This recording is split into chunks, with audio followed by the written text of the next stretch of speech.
Hey, so what happened? Turned around and my nozzle hit that light and it shattered. Okay, so in this video, we're going to talk about what happens when shit happens. And what I mean by that is things are going to go wrong, whether that is us damaging something because of carelessness, or it just happens, right? Or something that may have been pre existing got a little worse after we were there. And these things are inevitable. They are going to happen. And that is just a fact of life. It's unfortunately one of the costs of doing business. And that's why we have things in place to prevent things like this, like the customer contract and the 28-point inspection, all in QuoteIQ. And I wanted to show you guys how I handle situations like this. And right after you saw me talking to Mac right here in this video, the homeowner came out the back door, and I'm going to show you how I interacted with that customer attempting to diffuse the situation, maintain that relationship, because I want that customer to have a really good feeling about the customer experience and the interaction they had with my company. And I also have a question for you that I want you to answer in the comment section right down below me right here.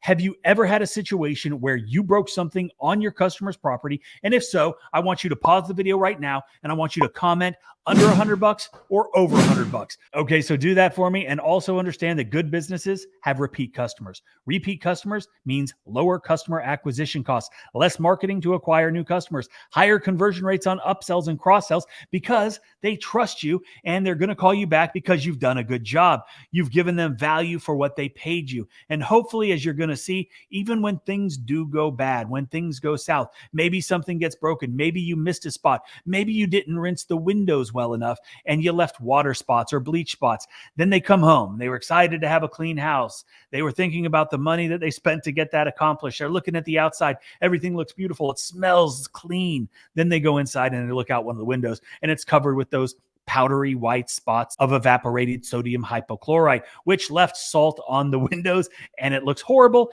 And now they're questioning, what did they pay for? Even though 99.9% of the rest of the house looked amazing, it was the one little thing that could leave a bad taste in their mouth. That 0.1% issue that no matter how small it could be was the determining factor whether they were going to call you or they were going to call somebody else next year. So how you deal with that, what you've done in your business to make sure those things don't happen. And I'm not talking about making sure you rinse the windows. Yeah, rinse the windows, rinse them again and again. And when you think you're all done, rinse them again. But what I'm talking about is the back end, the follow-up, allowing the customer to understand that you are there for them after the job is complete, after the invoice is sent, after they pay the invoice. And that's why we have email automation in place. And that's why I have follow-up emails that specifically ask if they were happy with the service, if they would recommend us to a friend, if they would leave us a review, if there was anything that we missed, is there anything that we could do to make it better? These are the things that we need to do in our businesses as well as what you're about to watch, which is react quickly.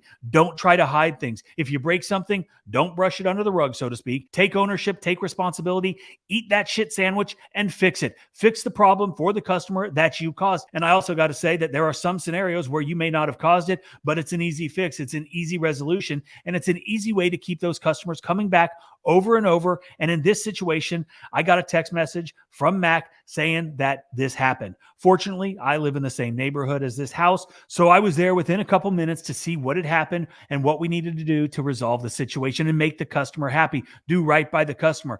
These are the people that can have a dramatic impact on our business, and that is why we always need to take good care of them and ensure their customer experience is top notch. So I'm going to go ahead and play the rest of the interaction with this customer, what happened, what he said, how he reacted, and how I did my part to try to mitigate the issue, solve the problem, and keep this person as a long-term customer, because the lifetime value of this customer is way more important and probably costs a hell of a lot less than the replacing of a lamp. Told him that I would take a picture of it and send it to you. And then 2 minutes later, you come by and here you are. So it was very good that he... Here he is, so I'm going to talk to him. Hey, man.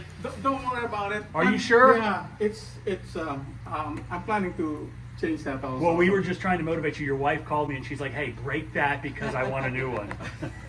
I swear, that's what she said. All right. No, it's okay. Okay.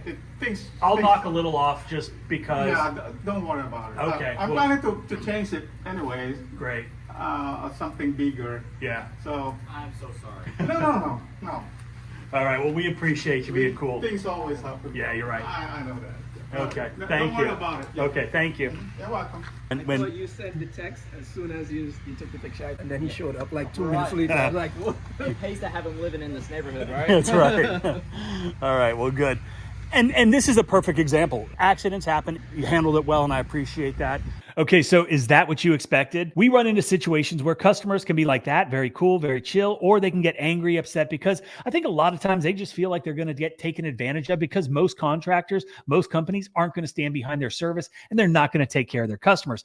I have seen and I have heard about it way too many times, and it honestly just blows my mind, because that's just not how anybody should operate. That is a surefire way to destroy the credibility of your business, because look, you think it's hard to get Google reviews from customers that are happy with what you've done? It's a hell of a lot easier to get reviews, and bad word of mouth when someone's upset. Look, I hope you guys enjoyed the video. Check out QuoteIQ. We're giving away that Ford F-150 at the end of this month to a subscriber. So make sure that you're a premium, platinum, or ultimate subscriber. And don't forget to comment down below whether it was over $100 or under $100 if you ran into a situation like this. And I hope it helped. Thanks for watching.